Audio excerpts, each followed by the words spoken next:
Hermanos, Dios los bendiga. Bienvenidos a este tiempo con Dios de todos los días.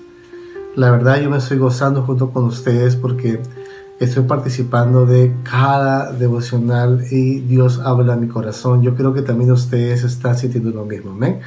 Qué bonito poder estar en este tiempo con la palabra del Señor. Y esa palabra cada día nos va moldeando el carácter, nos va moldeando el corazón. Amén. Para que seamos cada vez más como Jesús.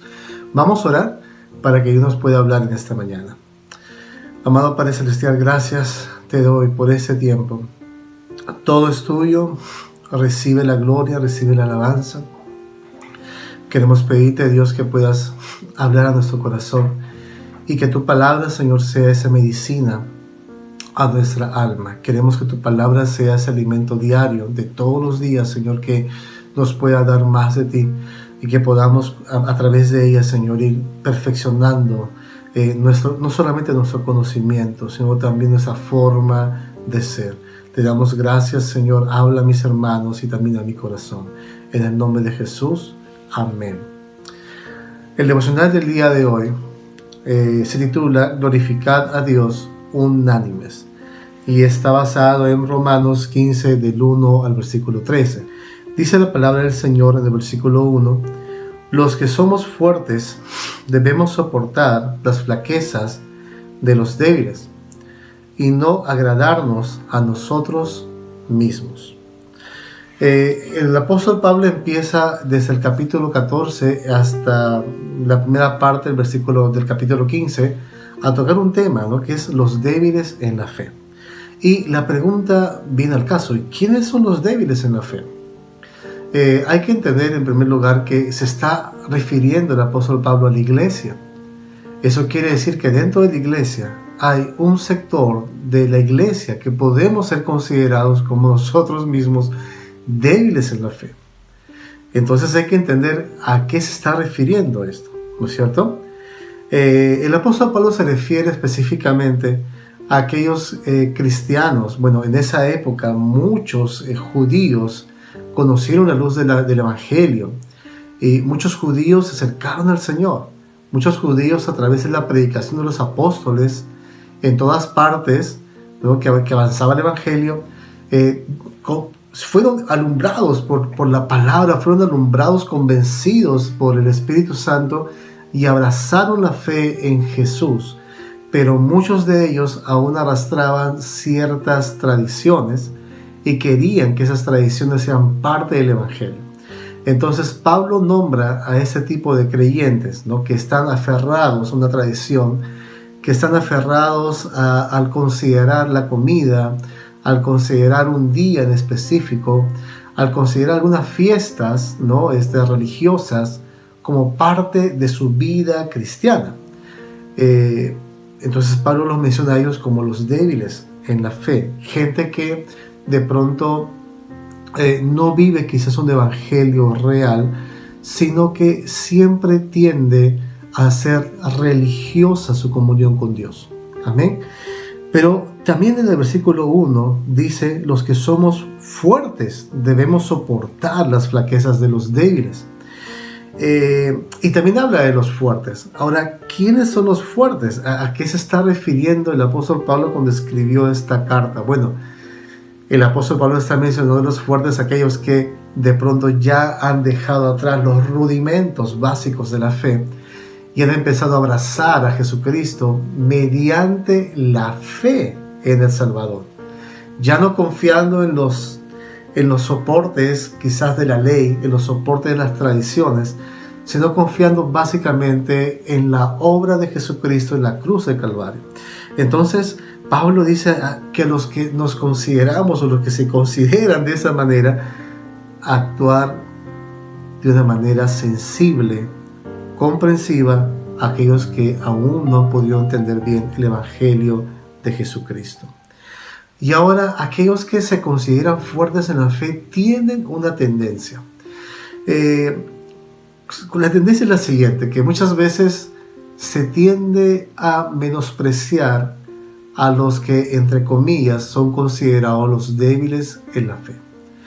Entonces, cuidado con eso, porque quizás uno pueda considerarse ya un avanzado en la fe, uno puede considerarse alguien que ya ha recorrido un cierto nivel, y cuando llegas a considerar de esa manera tu vida cristiana, tiene que encenderse una alarma, porque no vaya a ser que de pronto estemos actuando como lo que Pablo llamaba. Dice que uno no tiene por qué sentirse más que otro. Más bien, dice Pablo, yo debo soportar en primer lugar. Debo soportar. Se está hablando de algo que uno como creyente tiene que, a pesar de que quizás no concuerda con algunas ideas, pero amar por sobre todo y soportar a este hermano débil en la fe. Y ahora dice, y no agradarnos a nosotros mismos. Hermanos, cuán importante es entender esto, ¿no? Y luego el versículo 2 dice lo siguiente: cada uno de nosotros agrade a su prójimo en lo que es bueno, para edificación. Ahora, hermanos, esto requiere un esfuerzo. Dice, cada uno más bien tiene que agradar al otro. Es algo realmente que nos exige un poco más. Creo que todo el mundo se quiere agradar a sí mismo, ¿no? Todo el mundo quiere agradarse a yo como yo estoy pensando, ¿no es cierto?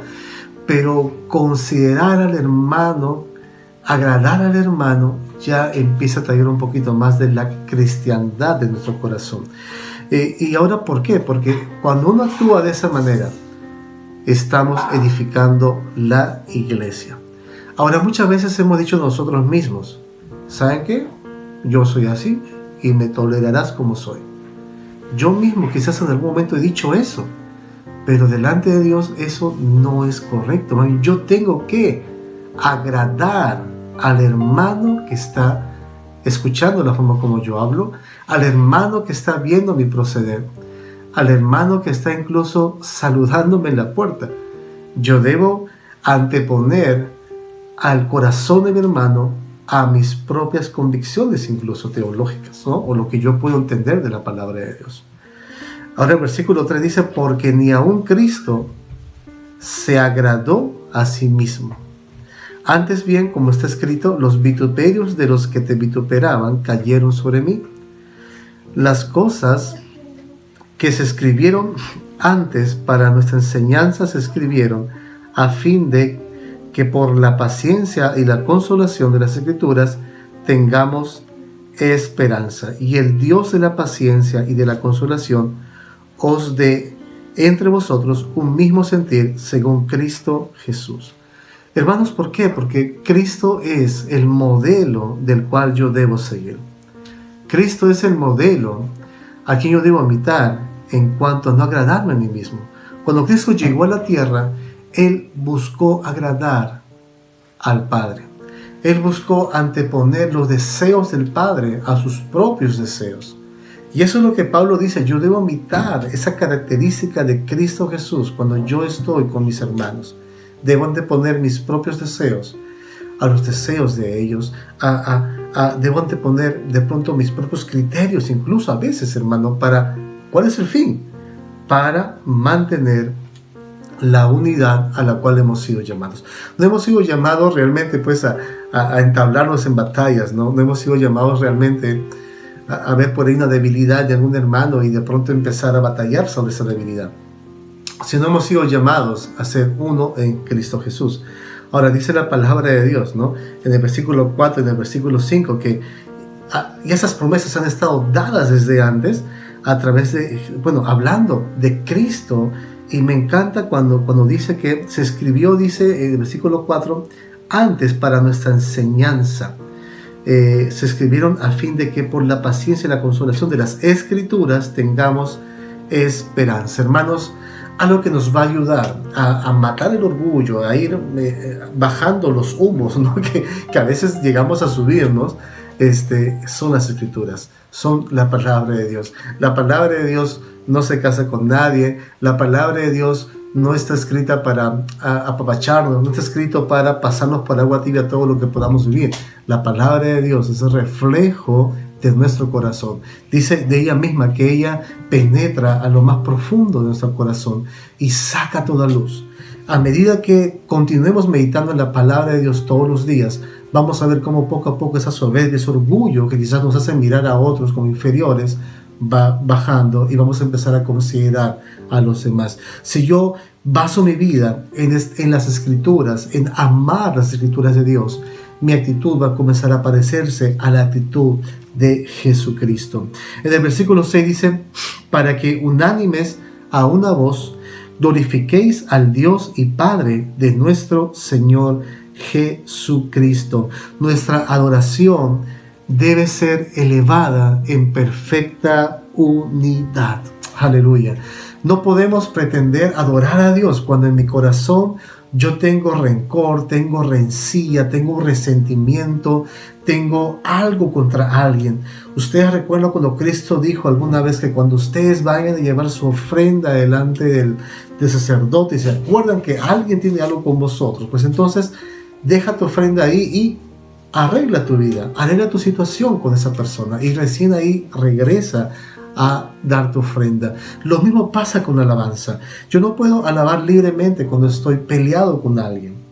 Yo no puedo presentar una ofrenda agradable a Dios cuando de pronto yo sé que alguien tiene algo contra mí. La Biblia es muy específica en eso. Él nos quiere que la alabemos en una unidad perfecta. Mi adoración no será especial cuando yo más lloro, cuando yo mejor canto, cuando yo me sé todas las canciones. Mi adoración será especial cuando soy capaz de levantar mis manos sin iras ni contiendas. Mi adoración será especial cuando soy capaz de agarrar la mano de mi hermano y adorar junto con él a Dios, sin que nada me impida acercarme a mi hermano. Dios quiere la unidad. ¿Por qué? Pues porque donde hay unidad, donde están dos o tres en el nombre de Jesús, ahí está el Señor. Lamentablemente, puede darse el caso de que nos estemos reunidos, pero sin unidad, Cristo no estará en nuestra reunión. Debemos meditar mucho en esto. Cuando yo practico la unidad entre mis hermanos, puedo estar convencido de que Jesús está presente cuando le empiezo a alabar. El versículo 7 dice, por tanto, recibíos los unos a los otros, como también Cristo nos recibió, para gloria de Dios. Y acá tengo una pregunta. ¿Cómo me encontraba yo antes? ¿Cómo Cristo me recibió?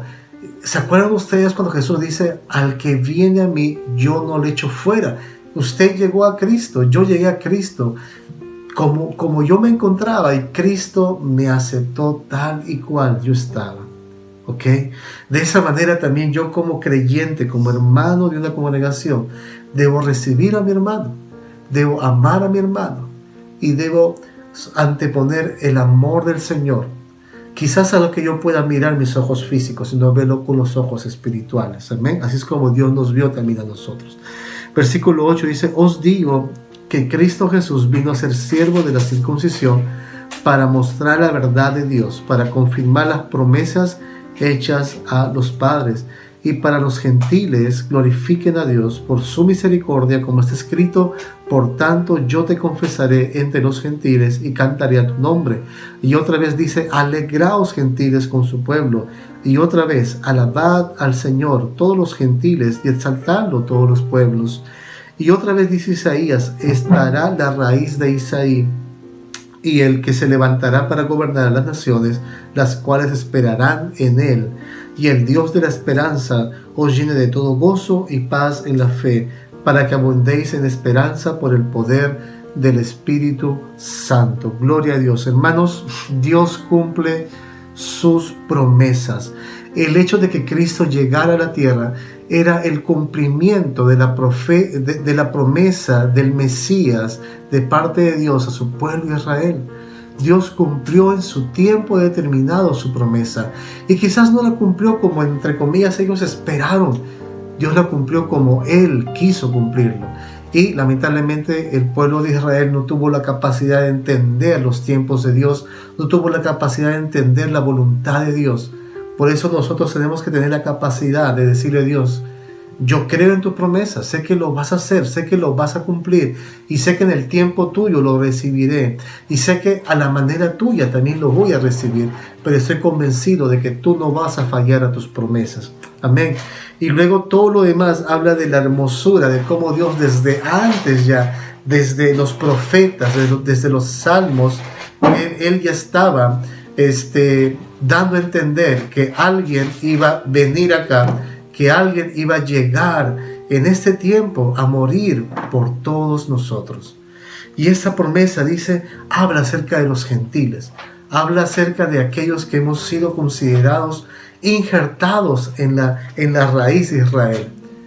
Hermanos, qué hermoso es conocer esa verdad, que el Señor desde antes, desde el principio del mundo, desde antes incluso de la creación del universo, Él ya nos tenía en ese plan maravilloso de la redención a través de Jesucristo. Gloria a Dios. Amén, hermanos. De verdad que nos gozamos en la palabra de Dios. Amén. ¿Cuánto dicen amén? Entonces, consideremos mucho la unidad en el Señor. Consideremos mucho estar siempre unánimes en Cristo para que el Señor se pueda glorificar y para que el Señor pueda estar presente en cada una de nuestras reuniones. Donde está el Señor, ahí hay libertad. Y donde están dos o tres, en medio está el Señor. Amén. Vamos a orar, hermanos. Padre, te damos gracias por esta mañana, por tu hermosa palabra, y queremos pedirte que tú afirmes tu palabra en nuestro corazón. Queremos pedirte que tú nos sigas moldeando y ayudándonos este día, Señor, a poder cumplir con tu misión y a poder, Señor, estar contigo en todas las horas de este día. Ayúdanos, Señor, a guardar nuestro corazón y a ser fieles a tu llamado. Te damos gracias en el nombre de Jesús. Amén. Amén. Dios lo bendiga, amados hermanos.